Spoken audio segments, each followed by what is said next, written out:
शिव, ये नाम सुनते ही रहस्य और श्रद्धा का एहसास होता है। वो संहारक है, परिवर्तन करता है, तपस्वी है और ब्रह्मांडीय नर्तक भी है।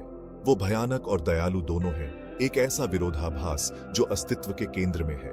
हिंदू मिथोलॉजी में शिव सिर्फ एक भगवान नहीं है, वो प्रकृति की शक्ति है, चेतना स्वरूप है। शिव की उत्पत्ति समय के गर्भ में छिपी है। उन्हें अनादि माना जाता है, जिनका कोई आरंभ नहीं है। वो सृजन, संरक्षण और विनाश के शाश्वत चक्र का प्रतिनिधित्व करते हैं, जो ब्रह्मांड की लय है।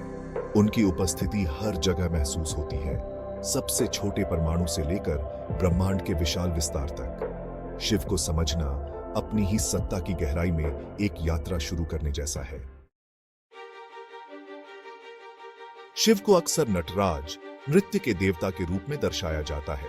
उनका नृत्य, तांडव, केवल एक प्रदर्शन नहीं है, यह सृजन और विनाश का सार है। हर कदम के साथ ब्रह्मांडों का जन्म और विघटन होता है। शिव का नृत्य एक याद दिलाता है कि परिवर्तन ही ब्रह्मांड में एकमात्र स्थिरांक है। सब कुछ प्रवाह की स्थिति में है, लगातार विकसित और परिवर्तित हो रहा है। यह नृत्य अराजक नहीं, बल्कि ब्रह्मांडीय ऊर्जा की एक सामंजस्यपूर्ण अभिव्यक्ति है। यह संतुलन का नृत्य है, एक याद दिलाता है कि सृजन और विनाश एक ही सिक्के के दो पहलू हैं। शिव को अक्सर कई भुजाओं के साथ चित्रित किया जाता है, जो उनके बहुआयामी स्वरूप का प्रतिनिधित्व करते हैं।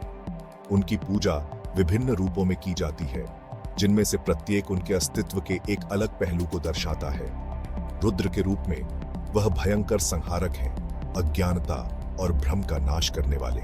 शंकर के रूप में वह दयालु रक्षक हैं, अपने भक्तों को मुक्ति की ओर ले जाते हैं। ध्यान करने वाले योगी के रूप में वह शांति और आंतरिक शांति का प्रतीक हैं, जो हमें आत्मनिरीक्षण और आत्म साक्षात्कार के महत्व की याद दिलाते हैं। और श्मशान भूमि के रहस्यमय स्वामी के रूप में वह हमें जीवन की नश्वरता और मृत्यु की अनिवार्यता को स्वीकार करना सिखाते हैं। शिव को आदियोगी, पहले योगी, योग के प्रवर्तक के रूप में पूजा जाता है। किंवदंती है कि उन्होंने अपने 7 शिष्यों, सप्तऋषियों को योग का प्राचीन विज्ञान प्रदान किया, जिन्होंने तब इस ज्ञान को पूरे विश्व में फैलाया। शिव का योग केवल एक शारीरिक अभ्यास नहीं है, बल्कि एक गहन आध्यात्मिक मार्ग है, जीवन जीने का एक तरीका है। यह अंदर की ओर एक यात्रा है, आत्म साक्षात्कार और जन्म और मृत्यु के चक्र से मुक्ति की तलाश है। आसन, प्राणायाम और ध्यान के अभ्यासों के माध्यम से शिव का योग हमें उच्च जागरूकता और परमात्मा के साथ मिलन की स्थिति की ओर ले जाता है। भाग 5, तांडव का महत्व, ब्रह्मांड का नृत्य। तांडव केवल विनाश का नृत्य नहीं है, यह मुक्ति का नृत्य है। यह पुराने, स्थिर के विनाश के माध्यम से है कि नया जीवन उभर सकता है। शिव का नृत्य सृजन और विघटन के निरंतर चक्र का प्रतीक है, जो ब्रह्मांड को नियंत्रित करता है। तांडव में प्रत्येक गति गहरे प्रतीकवाद को वहन करती है। उनका उठा हुआ हाथ, डमरू ड्रम पकड़े हुए, सृजन का प्रतिनिधित्व करता है। उनका दूसरा हाथ अभय मुद्रा में भय और अज्ञानता से सुरक्षा का प्रतीक है। उनका तीसरा हाथ उनके उठे हुए पैर की ओर इशारा करता है, जो जन्म और मृत्यु के चक्र से मुक्ति का प्रतीक है। और उनका निचला पैर अज्ञानता के दानव को कुचलते हुए बुराई पर अच्छाई की विजय का प्रतिनिधित्व करता है।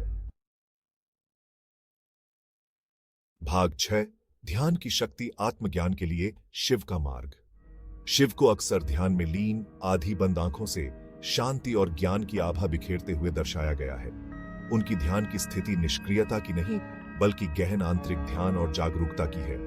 ध्यान के माध्यम से शिव भौतिक दुनिया की सीमाओं को पार करते हैं और शुद्ध चेतना की स्थिति प्राप्त करते हैं। वह हमें दिखाते हैं कि सच्ची शांति और खुशी बाहरी गतिविधियों में नहीं, बल्कि हमारे अपने अस्तित्व की गहराई में पाई जाती है। शिव का ध्यान एक अनुस्मारक है कि हम सभी में आत्मज्ञान की क्षमता है, अपने भीतर ईश्वरीय अनुभव करने की। भाग 7, शिव से सीख, ज्ञान और आंतरिक शांति की तलाश। शिव का जीवन ज्ञान और आंतरिक शांति चाहने वालों के लिए गहन सबक प्रदान करता है। भौतिक संपत्ति से उनका लगाव हमें सांसारिक सुखों की क्षणभंगुरता की याद दिलाता है। सभी प्राणियों के लिए उनकी करुणा, यहां तक कि जिन राक्षसों को वह नष्ट करते हैं, हमें क्षमा और समझ को अपनाना सिखाती है। ध्यान में उनका अटूट ध्यान हमें आंतरिक शांति विकसित करने और आत्मज्ञान प्राप्त करने के लिए प्रेरित करता है। शिव का जीवन योग और ध्यान की परिवर्तनकारी शक्ति का प्रमाण है, जो उन सभी के लिए खुला मार्ग है जो दुखों को पार करना चाहते हैं और ईश्वरीय अनुभव करना चाहते हैं। भाग 8। शिव की स्थायी अपील, आशा और प्रेरणा की किरण।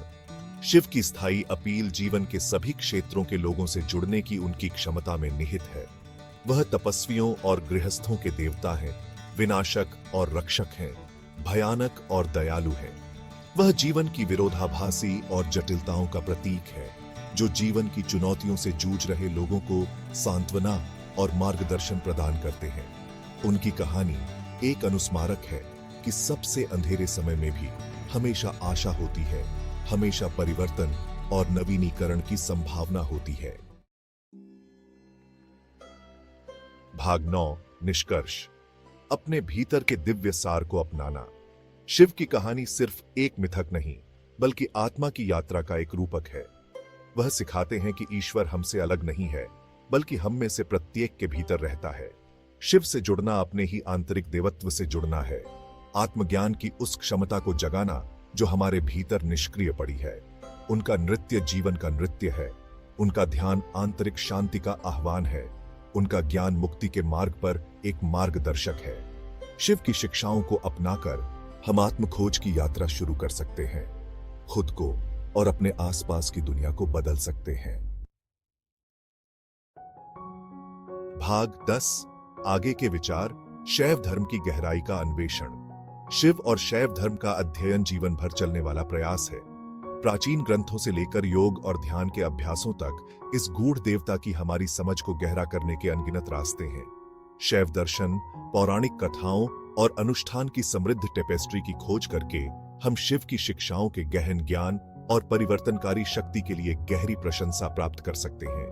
यात्रा चुनौतीपूर्ण हो सकती है, लेकिन पुरस्कार अतुलनीय हैं, जो हमें अधिक से अधिक आत्म जागरूकता, आंतरिक शांति और अंततः परमात्मा के साथ गहन संबंध की ओर ले जाते हैं।